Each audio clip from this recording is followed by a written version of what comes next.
Purple Positivity with Justin Ekstrom, brought to you by 7th Avenue Pizza. Grab one at your local grocery store or your local holiday station. 7th Avenue Pizza, before pizza became trendy.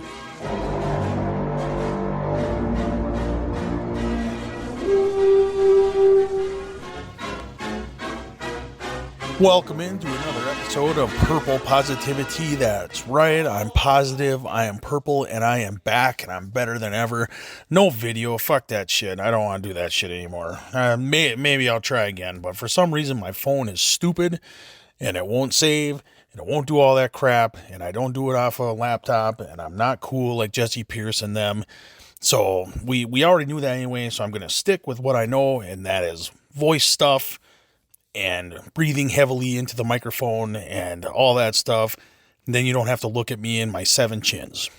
Either way, I hope everyone's having a good holiday. I hope everyone has a good Christmas and everyone's getting their shopping done. And that being said, the Vikings, what in the actual fuck did we see? Is what most people would be saying. What do we see? You know what I saw? I saw a game in which the Vikings were road dogs by 2.5. When I locked in my $50, they were 2.5 point dogs, and they covered the spread. So therefore, I got myself $50 extra spending cash for Santa Crib. Thank you very much. Anyway, I celebrated by having a couple 7th Avenue pizzas. That stuff is the best. And maybe I should buy some cultivated CBD and whatnot, because this week I might need something like that. I might need actual THC in my life, maybe one of their infused drinks or something like that, and then have it all together with what I like to call 7th Heaven, 7th Avenue pizza. So good. Anyway, the Vikes, 3-0 victory over the Raiders. They're my second favorite team. And then the Raiders go and put a 63 burger up. So that must mean Brian Flores is just the greatest defensive genius of all time. But we know that's not how that shit works. This week, it's the Jake Browning Bowl, man. He used to be our guy in Montana. Here he comes. He's looking pretty good. I'm not as afraid of him as I am of his weapons. That wide receiver duo of Jamar Chase, T. Higgins, and they do have a few other guys too, and I don't know what's going on with Joe Mixon. I'm kind of scared that Alexander Madison's out. I know, most of the X-verse is kind of down on Madison this year. I'm happy to see Ty Chandler, but I think he's more of a subsequent guy, like a 1 and 1A type guy. He's the 1A guy. Kene Nwangwu, he's explosive. He's a guy that I want to see get into space. Maybe they can start him out wide, bring him back behind the backfield, or start him in the backfield, bring him out wide. Get things moving around, the Rams when KOC was there, that offense.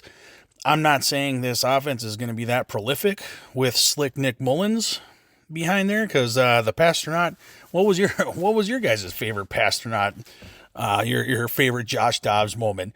My favorite was when he basically inked himself a 30-year or $30 million a year deal for any team he wanted to, and then he played himself out of that. He'll be lucky to get $6-7 million next year somewhere, which is crazy to think about. He had more time in his system. It's like he's almost too smart. Like he outsmarts himself. You know those people. Every single one of us knows somebody like that, where they just outthink themselves. They think themselves into an issue, and then they can't think themselves out of it. I am one of them.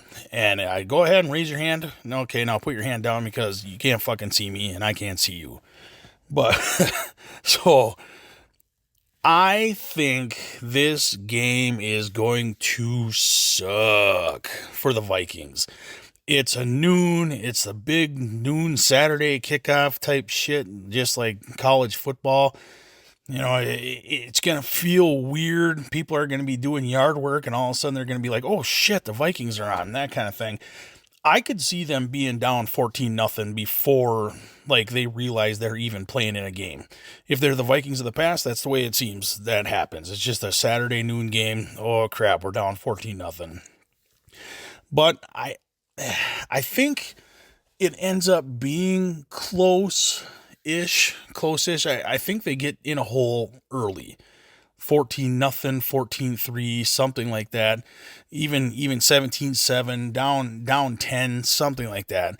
But I could see them clawing their way back, fighting their way back, maybe getting a defensive turnover. I think Danielle Hunter is gonna have himself a day.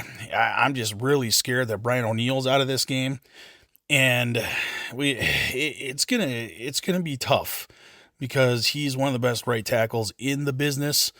I really wanted him in this one because we saw how crappy that offensive line can look, and they gave up 5 sacks last week. And the Raiders, I mean, they do have some pass rush talent. It's just 5 sacks shouldn't happen when you win 3-0. Like, you shouldn't be giving up 5 sacks. But I think Danielle Hunter gets on the stat sheet again. Maybe a sack and a half, maybe 2 sacks, something like that. Maybe a big TFL, somewhere around there. I would like to see him take this game over because we're going to need it. Someone's going to have to step up big. Ivan Pace Jr. did it last week. I think you can't ask it from the rookie all the time. Maybe Harrison Smith makes some sort of veteran pick 6 move. We haven't seen a lot of that yet. He's been doing every facet of the game, but it's time. It's time for one of our veterans to make a big defensive play that wins us a game. I don't think it's going to be big enough for us to win the game. It'll keep us in the game. I think we turn the ball over just a little bit too much, too often.